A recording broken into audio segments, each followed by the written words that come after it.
Hola, ¿qué tal? El episodio de hoy debió haber dicho hello, good morning. El episodio de hoy es sobre hablar inglés como, como latinoamericano, o español, o hispano. Yo creo que hispano es como que la expresión que mejor engloba todo este peo que es el hablar español. Yo creo que, sin duda, una de las ideas con las que más me identificaba como inmigrante, y esto no solo lo he hablado aquí, sino en otros podcasts, um, es esa frase que está de un autor romano en Metal Gear 5, que dice que nosotros no habitamos una nación, sino un lenguaje. Y yo creo que eso aplica demasiado en el caso de analizar la historia, de analizar las etnias, conflictos bélicos, es verdaderamente iluminador. Como que, wow, esto de verdad tiene una base que a veces parece ser religiosa, a veces parece ser política, pero yo siento que, si bien obviamente existe una base étnica en muchos conflictos, al final lo del lenguaje es algo increíble, como de verdad nosotros habitamos un lenguaje. Y hay muchos estudios que dicen que, bueno, estudios y experiencias, que todo el mundo se comporta diferente de acuerdo a los lenguajes en los que se expresa. Y yo me acuerdo que yo tuve un profesor en primaria que el dicho decía que el español era para la literatura, el francés para el amor, el alemán para la ciencia y el inglés para los negocios. Qué huevo. Pero hay una parte de eso que de verdad existe, ¿no? Como que una especie de tradición respecto al lenguaje y a su lugar en el mundo. Pero en particular yo creo que una de las cosas más importantes que podemos hablar como hispanos es el aprender inglés. Y, y la experiencia que eso te genera y cómo te sirve de herramienta, y que en muchos casos te da una ventaja absurda que parece hasta trampa a veces. Mi historia con el inglés, yo creo que yo siempre he tratado de tener una pronunciación buena, porque yo siento que eso es clave para comunicarte, para saber expresar tus ideas. Y yo no siempre sabía inglés, yo no nací hablando inglés, nací hablando español tampoco, porque lo aprendí de chiquito. Pero mucha gente siempre me dice: Cristian, ¿cómo aprendiste inglés? Y yo no es que me las eche, pero yo no aprendí con clases. Durante mucho tiempo decía, no, es que tuve una novia gringa. Porque cuando contaba, porque también era como que una historia bastante... No es una historia de que no me siento orgulloso ni nada, sino que hay veces que es como que ladilla explicar tu historia de vida a desconocidos solo porque esperan que tu inglés va a sonar un poco más roto, o porque asuman que eres gringo, que no es el caso. Yo, desde niño, me han gustado muchísimo los videojuegos, y los videojuegos en su mayor parte están en inglés. No hay opción de cambiarles el idioma. Y en mi casa había un diccionario creo que era un diccionario Oxford, y era un diccionario inglés-español. Y básicamente yo lo que hacía era, mientras jugaba a los videojuegos, había una palabra que no me sabía, la buscaba en el diccionario, y así iba aprendiendo. Esto estamos hablando cuando yo tenía como que 10 años o menos que eso. Entonces también es una etapa en la que, según a tu cerebro, se le hace mucho más fácil aprender idiomas. Y ahí poco a poco fui aprendiendo, y aprendiéndome las letras de las músicas de las canciones que me gustaban, traduciéndolas. Y ese fue el inicio. O sea, fue como que un compromiso con los medios que yo estaba consumiendo. Y eso siempre me sirvió muchísimo. De hecho, yo le digo a la gente, yo nunca he tenido clases de inglés. Las únicas veces que he estado cerca de tener clases de inglés me iban a inscribir en un curso de verano en un sitio que se llama el CBA en Caracas. Y cuando hice la prueba dijeron que no tenía sentido que lo hiciera, porque era como que para niños, pero para un espectro específico de saber inglés. Y me fue bien. Y fue como que no lo hice. Y luego en la Universidad Simón Bolívar, había una prueba habían 3 niveles de inglés que te los podías saltar si hacías una prueba escrita, y la hice. Y me salté los 3 niveles y nunca vi clases de inglés. Y lo fui aprendiendo, pero yo creo que la vez que eso disparó muchísimo La verdad es que mi nivel de inglés se disparó muchísimo. Yo cuando tenía 15 años me mudé y en el apartamento donde vivía había una señal de antena parabólica que tenía por algún motivo el HBO gringo. El HBO legit gringo que pasaban Los Sopranos estrenados, The Wire estrenado y un montón de películas que tardarían en llegar al cine y en Venezuela y que capaz ni llegarían. Esto es pre-internet.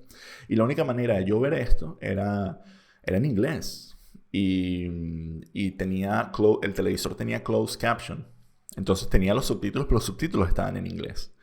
Y yo recuerdo los primeros meses viendo películas como había una película de Tom Green que era una comedia y me acuerdo haberla visto y yo casi que sufriendo, tratando de entender un poco los subtítulos, lo que decían y poco a poco descifrando lo que era el lenguaje como tal, de acuerdo a las situaciones, a lo que fuera. Y al cabo de varios meses, I picked it up.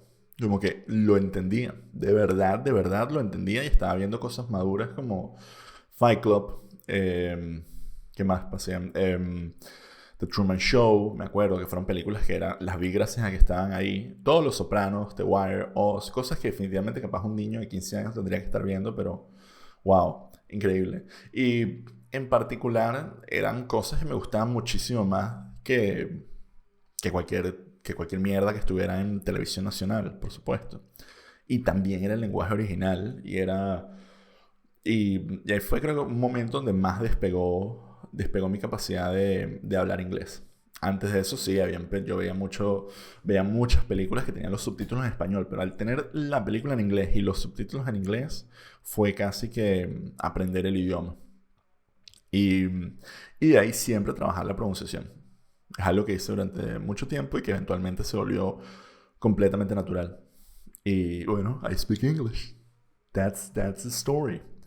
Y creo que de ahí en adelante, esto ya estamos hablando como en mi adolescencia, para mí existía, el inglés era un escape, era como que otro mundo, era un sitio ficticio, era un no Venezuela.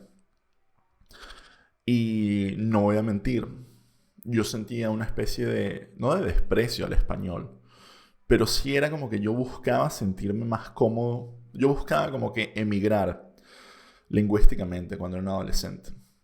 Y, y nada, creo que eso fue parte de mi psicología diciendo no quiero estar en Venezuela, no quiero vivir aquí, no me siento identificado con su literatura, con la gente, con la política, con la historia. Y, y bueno, y era como que, ¿qué huevo esta mierda? No me gusta el cine de acá, era como que de verdad yo quería emigrar. Y bueno, se me cumplió mi deseo y emigré. Y llegué a España, donde en teoría se habla español, que es el mismo idioma que yo sabía hablar. Y cuando yo llegué a España me di cuenta de varias cosas. Primero, era como que tuve que verdaderamente reinventar mi humor. Tipo, aquí hay gente que entiende el sarcasmo, pero los catalanes no son muy de humor sarcástico. Entonces, una de las primeras frases que yo aprendí a decir, que decía bastante a menudo, era, te estoy tomando el pelo, o estoy de broma, para que entendieran bueno, que está echando un chistecito. Poco a poco fui como que reinventando un poco mi humor y, y me di cuenta que, bueno, que tampoco era, que si bien yo tenía un pasaporte español, yo seguía siendo venezolano.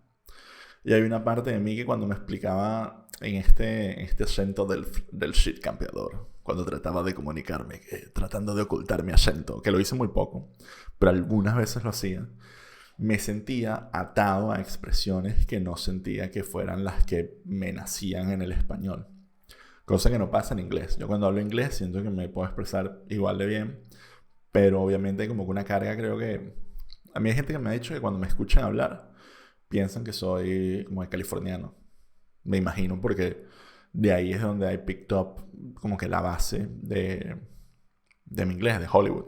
Obviamente no suena como un neoyorquino, pero es algo que también siento que se me pega un poco si estoy hablando con gente americana. Pero yo creo que está el punto, vamos al punto del lenguaje otra vez, que era yo estaba como que habitando este lenguaje español y muchos de mis amigos aquí en España son venezolanos y cuando yo hablo con ellos hablo en venezolano normal y luego poco a poco fui entendiendo que también con los españoles podía hablar venezolano normal y ya, y van entendiendo y todos nos entendemos.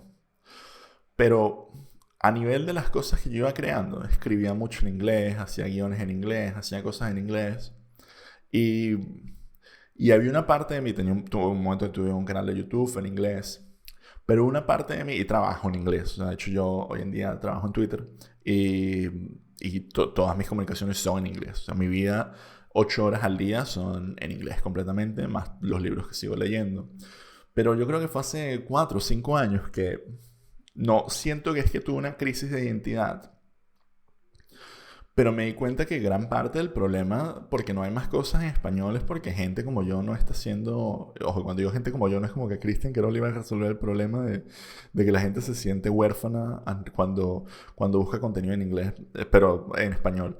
Pero una parte sí. Yo, los autores que conocía escribían en inglés. Las películas que veía estaban en inglés. Los podcasts que escuchaba estaban en inglés. La comedia que escuchaba está en inglés, pero poco a poco fui diciendo, debe haber gente haciendo vainas buenas, solo que no son tan famosos. Y efectivamente hay mucha gente partiéndola en español, que me hace reír en español, hay películas buenas en español, y y uno no es que se tenga que quitar ese mojón mental, pero uno tiene que aprender a conseguir esa nación que uno dejó atrás y retomarla y conquistarla un poco. Es decir, mira, esta es la parte del lenguaje que no ha conquistado estos escenarios y estamos aquí para conquistarlos. Y obviamente el inglés para mí ha sido no solo una nación en la que yo siento que habito, pero también una herramienta profesional. Porque si tú quieres aprender a ser programador, ingeniero, tú tienes que saber inglés. Y ese problema, y eso es un problema, porque significa que la gente angloparlante, que no es la mayor parte de la población, va a tener una ventaja innata en aprender, en llegarle. Y en parte a veces yo siento que también soy un poco responsable de eso. Entonces cuando yo hablo de cosas de tecnología, me gusta decirlas en. A veces me gusta más decirlas en español y por eso mi cuenta de Twitter está en español. Y por eso cuando digo ciertas cosas, siento que prefiero hacerlas en español aunque se me haría más fácil en inglés. Y es una regla que a veces la rompo, a veces la sigo. Pero lentamente en los últimos 2 años he tratado de más y más aplicarla. Y yo he dado cursos de React en español, cursos de otras herramientas de web development en español. He participado en temas de tutoría con gente hispanoparlante. Y para mí siempre ha sido como que algo muy importante que, mira, el hecho de que tú no sepas esto, hay que saberlo, hay que aprender inglés. Pero si tú no lo sabes, poco a poco podemos construir un universo donde no es una locura que tú aprendas a programar sin saber inglés. Todavía lo es y lo va a hacer por muchísimo tiempo y capaz siempre sea así. La ventaja real siempre sea así, pero coño, sabroso es que tú puedas hablar como te nace y que no todo sea a través de un context switching todo raro. Porque también estos son espacios que nosotros abandonamos y que es como emigrar, es irte y es no darte cuenta que existe una gran cantidad de hispanos haciendo cosas buenísimas que tú no estás dispuesto a darle una oportunidad. Música increíble como la que hacía Soda Stereo, como la que hace Gustavo Santaolalla. Grandes bandas y solistas bueno, que hacen cosas muy buenas, que no tienen nada que enviarle a cualquier vaina hecha en inglés. Y creo que ese descubrimiento también hoy en día te puede crear como que nuevas oportunidades porque antes ocurría algo que es que debido a que no todo era digital, había como que una línea de tiempo en la que tú tenías que se podía ocupar el espacio. Entonces tú querías estar a las 8 de la noche transmitiendo en televisión, Tenías que competir con Duro de Matar, con El Señor de los Anillos, tenías que competir con buenas películas para salir en televisión y para cualquier oferta cultural. Pero hoy en día, gracias a Internet, puedes buscar tu nicho y puedes ir a cosas súper específicas y llegar a la cantidad de gente una cantidad de gente considerable que se identifique con lo que haces. Hay otro problema que puede ser el hecho de que sea rentable o no y lo que eso signifique. Y me gusta poner el ejemplo de este podcast. Yo no vivo si yo viviera de este podcast, me moriría rápidamente de este podcast. Yo estoy claro que esto se pueda transformar en otro podcast y ser más rentable. Y capaz yo tuviera las habilidades de hacerlo, pero de que hay un camino porque mucha gente lo hace. Pero ahora bien, en el caso de esa búsqueda a través del lenguaje, tiene que existir como que una misión. Y esa misión a veces puede ser llegarle a gente que está desfranquiciada. Y yo creo que en lo que es el terreno de los podcasts, obviamente hay bastante. Y tienes para escoger. Y hay algo muy bonito de que no sean podcasts de millones de personas, que en realidad cuando a mí la gente me escribe y me dice, ven, Cristian, me gusta burda tu podcast, me impresionan. Y lo agradezco. El otro día estaba en un restaurante con Andrea y Sofía y nos conseguimos un amigo de ella y el bicho me dice, coño, buenísimo tu podcast. Y fue como que mierda, que gracias y que bola. Luego hice como que 2 chistes de mal gusto y capaz le caí mejor o peor. Pero es como que un alcance bastante real y que afecta directamente a las personas. Y yo creo que eso es algo bastante digno y es parte de explorar y conquistar esos espacios que nosotros pensamos que no están ahí, pero sí están. Yo hace mucho tiempo alguien me estaba hablando de los comediantes venezolanos y me decían que lo único que hacían era hacer chistes para venezolanos y que de ahí no iban a salir nunca. Y me lo decían como que algo malo. Y yo en mi mente era que sí, huevón. Hay 30 millones de venezolanos en el mundo. Más la gente que le dé risa en lo que tú digas. Si esa es tu audiencia, te puedes considerar extremadamente afortunado. Porque luego las cosas se despersonalizan. Si yo digo, voy a hacer chistes en inglés, y como, ¿por qué? ¿Y para quién estás? Ya está Dave Chappelle, ¿sabes? Tipo, ¿para quién coño estás echando chistes tú? Para el que se le acabó todo el circuito de comedia americano, gente que arriesga su vida y que dedica todo su tiempo a echar chistes. Y ojo, también es válido que tú hacer una rutina de stand-up porque te lo tripeas, pero a lo que voy, el hecho de que tú digas, mira, este es mi grupo, esta es mi gente, no hace que tu trabajo sea peor o mejor. Es simplemente donde va a habitar tu trabajo. Y eso igual es arrechísimo. Y no hay ningún problema en double down mientras ese sea tu objetivo y tú estés cómodo. Y creo que esa es la comodidad del arte. Donde de verdad puedas... tú para estar incómodo, primero tienes que estar cómodo y saber en qué dirección explorar. Y en particular con la comedia pasa muchísimo. Y yo creo que debe haber un comediante, casi que por ciudad, ¿sabes? Como que el payaso del pueblo. Pero sí considero que es importante. Y sí creo que tiene su valor, que esa gente no deje huérfanos culturalmente o cómicamente, como es el caso, a millones de personas porque en inglés hay más gente. Pues todo el mundo habla inglés. Y creo que es algo válido. Y eso es algo que siento que no significa que, mm, que la gente no debería hacer vainas en inglés si hablan otro idioma. Todo lo contrario. Yo pienso que la gente debería ser libre. Pero uno también tiene que explorar por qué no hacerlo en español. Tipo, ¿a qué le temes? ¿Cuál es tu techo? Especialmente porque tú igual que hablas un día español, al día siguiente puedes estar hablando en inglés y bueno, obviamente estás otro país. Estás buscando otra nación. Y para mí eso es algo que creo que cuando veo que alguien está haciendo algo en español, no es que pienso que es mejor, pero sí siento que es algo que es más cercano. Y por ende lo voy a sentir más cálido y lo voy a sentir con ganas de apoyarlo y compartirlo. Y no va a ser tan ajeno como decir, bueno, esto es lo que yo hago y mi objetivo es que lo vea el mundo entero. Es como, bueno, hay un lugar para todos y empezar de ese nicho también vale la pena. Y, y la gente tiende a defender estos espacios, el lenguaje, de la misma manera que defienden territorios. Cuando tú ves a alguien, yo hay veces que pongo vainas en redes sociales y las pongo en inglés. Y hay gente, a veces que la gente me pregunta, ¿por qué en inglés? Y a mí es como, porque lo pensé en inglés, no lo entendiste.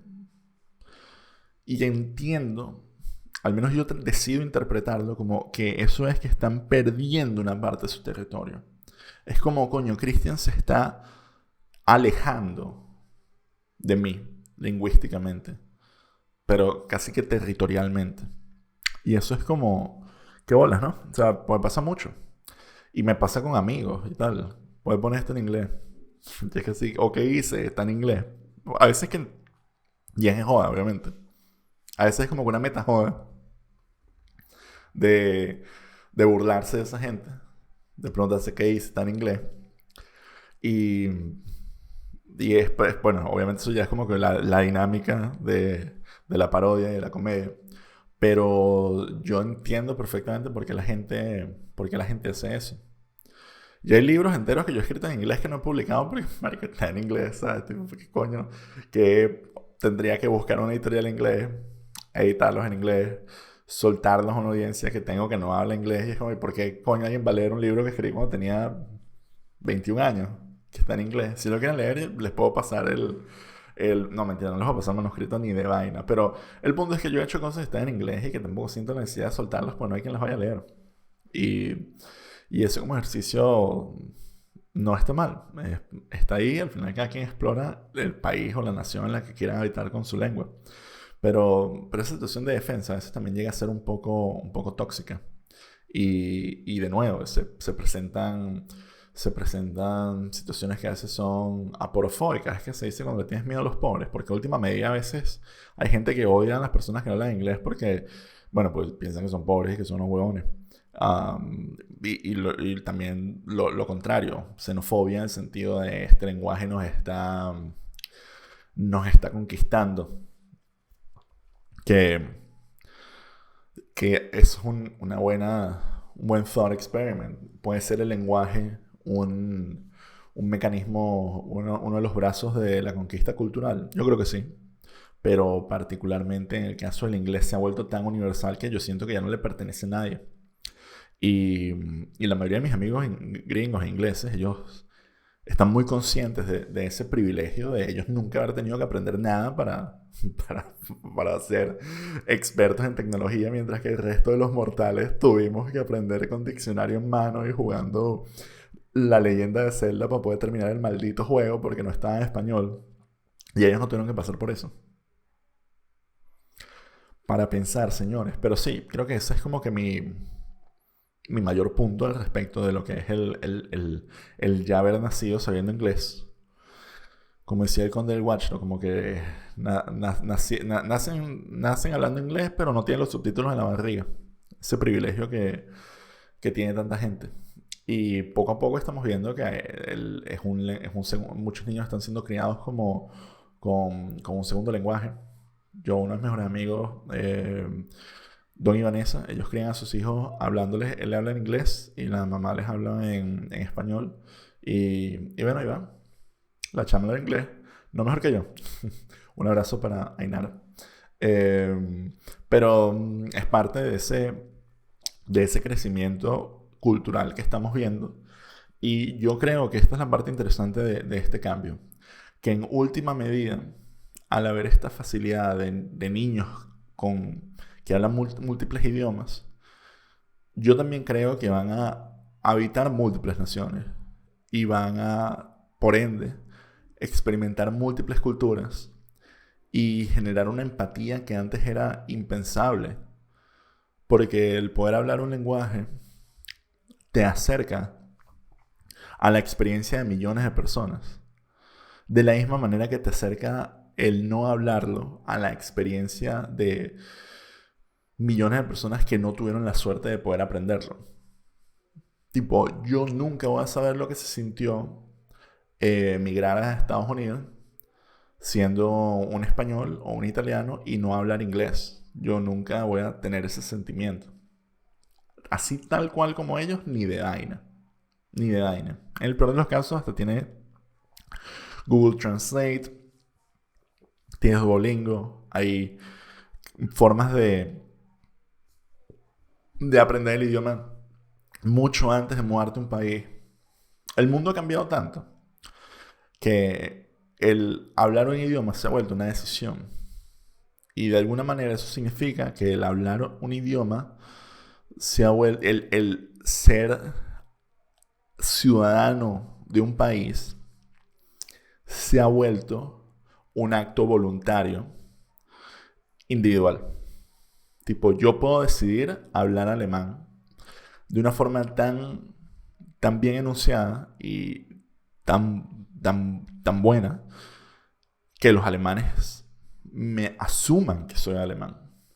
Eso sí que soy catires, pero en general el lenguaje, esa base del lenguaje, y se ve aquí con muchos hijos de segunda generación de países de Asia o incluso latinoamericanos que hablan español con acento español y muy poca gente tendría la capacidad de dudarles su nacionalidad una vez que lo hablan. Y creo que ese también es el punto de la multiculturalidad y de la dirección en la que vamos con un país tan globalizado, que el hecho de que alguien sea negro, asiático, alto, bajo, pelo rulo, liso, ya no va a ser como que, mira, esta persona no pertenece acá, porque luego va a hablar y vas a decir, mierda, este bicho es gallego. Y creo que eso es una dirección positiva para el mundo. Entonces, nada, el punto aquí es que speak English.